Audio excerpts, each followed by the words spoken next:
talking to Dr. AAl-Hadid and Dr. Baldwin, and of course, before we had our final commercial break, we promised that we'd give you an opportunity to talk about the book itself. I think that the two of you have given us an excellent overview in terms of what the book is all about. But the book is also, I understand, supposed to be marketed, or at least supposed to come out on the 6th of March. That's correct. And what we'd like for you to do now is to give us some information relative to the publication date and some of the things that are generally associated with the publication date and whatever during this last 6 minutes that we have. Yes. As you pointed out, the publication date is March 6, 2000, and it's 2002. I'm sorry, 2002, and it's published by University Press of Florida, and it'll be out in the spring, and we will have some autographing sessions here in the city.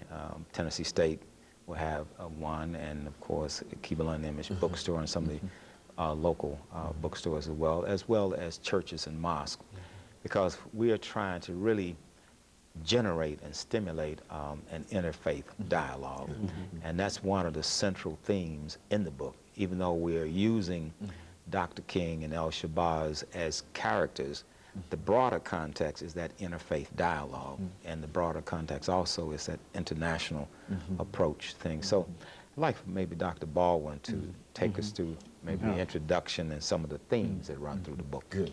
Okay, in the introduction we basically set forth the thesis, and that is that Martin and Malcolm can be sources of dialogue for Christians and Muslims in their efforts to break down barriers that separate them, and also in their efforts to come up with solutions and responses, of course, to the range of problems that we continue to face in the community in terms of racism and classism and other problems. We want to try and reach as broad a readership as we possibly can, not merely people in the academic community or the academy. We want to try to reach Muslims and Christians even at the grassroots level. As you may or may not know, a lot has happened in this city over the years in terms of interfaith dialogue.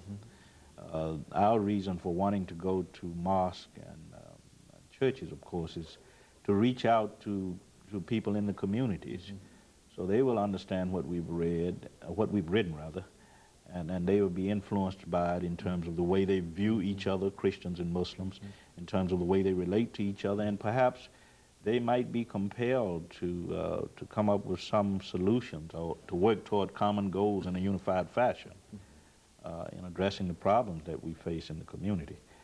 So that's our main concern, is to reach this broad readership. Now, in the introduction, we've set forth a thesis, and I mentioned that earlier. Chapter 1 treats Malcolm and Martin in relationship to culture. They are looked upon as cultural figures, cultural heroes in that first chapter.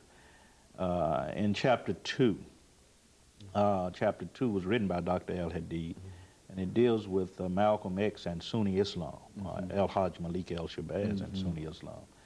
And it takes us through Malcolm's personal spiritual pilgrimage, which began, as you well know, in the nation